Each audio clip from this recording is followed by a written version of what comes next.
Hai, apa kabar? Bu Guru harap kalian tetap sehat ya di rumah.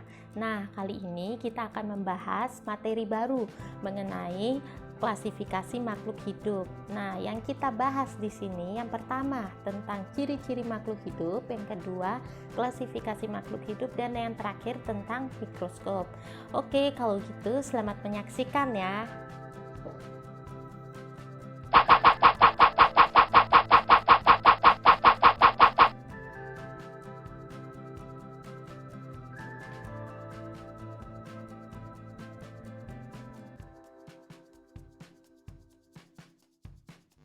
Ini adalah tujuan pembelajaran kita pada pertemuan kali ini. Silakan kalian perhatikan gambar berikut ini. Yang pertama adalah gambar gajah, gambar mobil-mobilan, dan yang terakhir ikan dalam akuarium. Nah, sekarang temukan persamaan dan perbedaan dari ketiga gambar ini. Ya, persamaannya adalah sama-sama bergerak. Sedangkan perbedaannya kita lihat, gajah dan ikan itu merupakan makhluk hidup. Nah, makhluk hidup ini dapat bernafas, bertumbuh dan berkembang biak, kemudian makan dan minum. Sedangkan kalau mobil-mobilan ini, dia tidak bisa melakukan hal-hal seperti makhluk hidup. Nah, untuk itu kita akan membahas nih ciri-ciri dari makhluk hidup. Sekarang kita akan membahas ciri-ciri makhluk hidup. Ciri yang pertama yaitu bernafas. Nah, bernafas ini artinya menghirup O2 atau oksigen dan menghembuskan CO2 atau karbon dioksida. Gambar yang berikutnya adalah memerlukan makanan dan minuman. Manusia, hewan, dan tumbuhan itu memerlukan makanan dan minuman untuk hidup.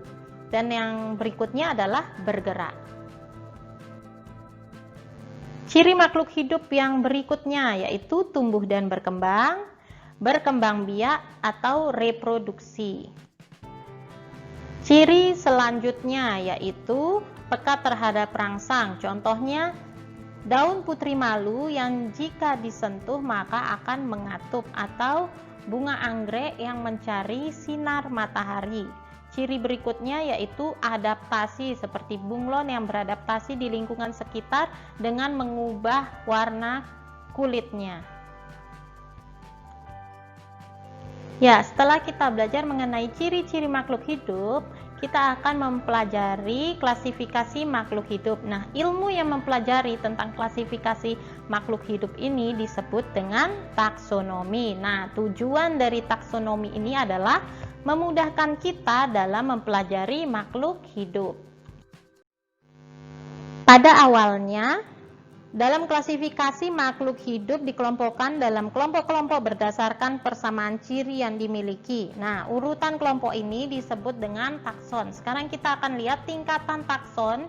Yang pertama adalah kingdom, yang berikutnya filum untuk hewan dan divisi untuk tumbuhan. Kemudian kelas, ordo, famili, genus, dan spesies. Nah, sekarang kita lihat, jika arahnya dari atas ke bawah itu memiliki sedikit anggotanya dan banyak kesamaan cirinya. Sedangkan kalau arahnya ke atas, semakin banyak anggotanya dan semakin dikit kesamaan cirinya. Dua individu dinyatakan sejenis jika persilangannya menghasilkan keturunan yang fertil atau subur. Sekarang kita akan belajar mengenai sejarah sistem klasifikasi. Pada awalnya, makhluk hidup dibagi menjadi dua kingdom.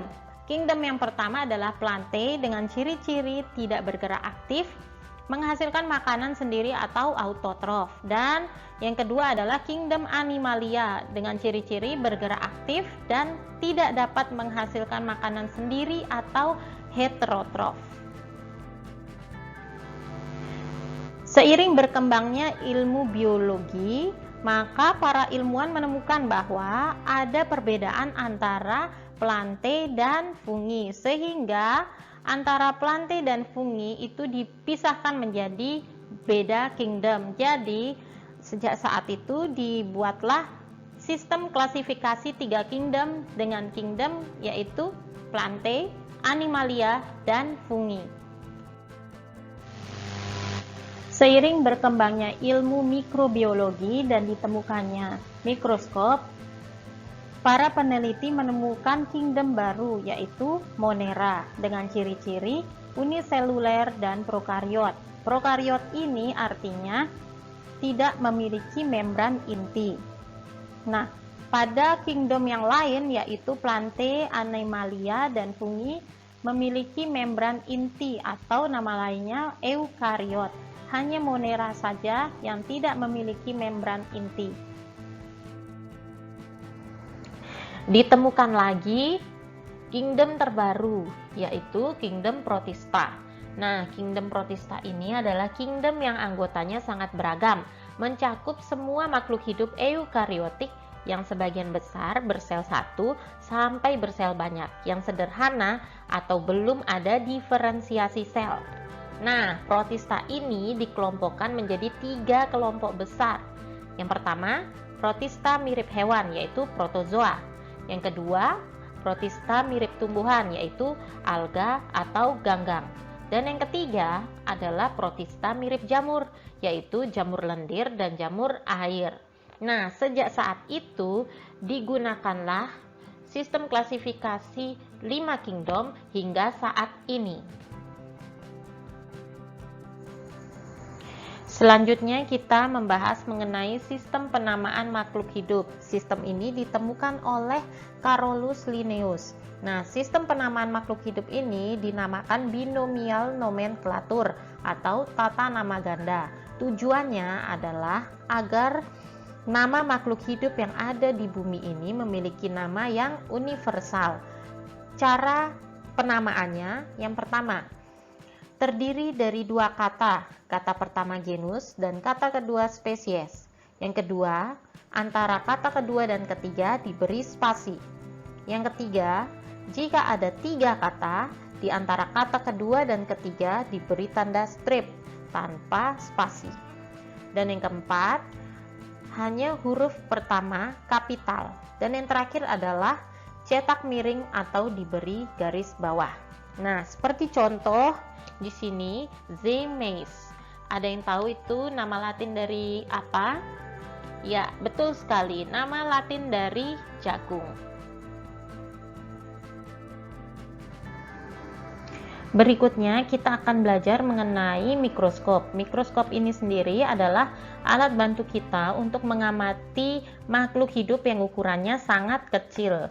Nah, prinsip kerjanya adalah menggabungkan 2 lensa sekaligus, yaitu lensa okuler dan lensa objektif, sehingga didapatkan perbesaran ganda. Nah, berikut ini adalah bagian-bagian mikroskop. Yang pertama adalah lensa okuler yang berhubungan dengan mata langsung pengamat. Tabung yang menghubungkan lensa okuler dan objektif. Revolver mengatur perbesaran objektif. Lensa objektif, lensa yang didekat dengan objek. Yang berikutnya, meja benda, tempat meletakkan objek. Kondensor untuk mengumpulkan cahaya yang masuk. Diafragma untuk mengatur intensitas cahaya.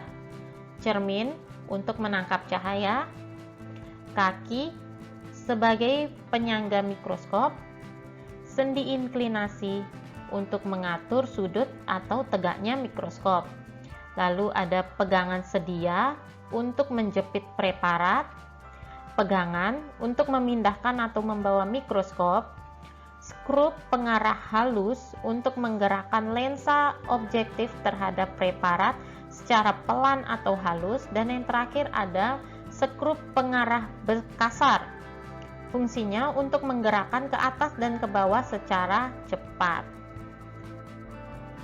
Ya, itu tadi materi mengenai klasifikasi makhluk hidup. Semoga kalian dapat memahami apa yang Bu Guru jelaskan pada video itu. Nah, bagi kalian yang masih belum paham, ada bagian-bagian tertentu, silakan kalian menghubungi Bu Guru lewat Google Classroom. Ya, untuk itu Bu Guru akhiri pertemuan kita kali ini. Sampai jumpa lagi.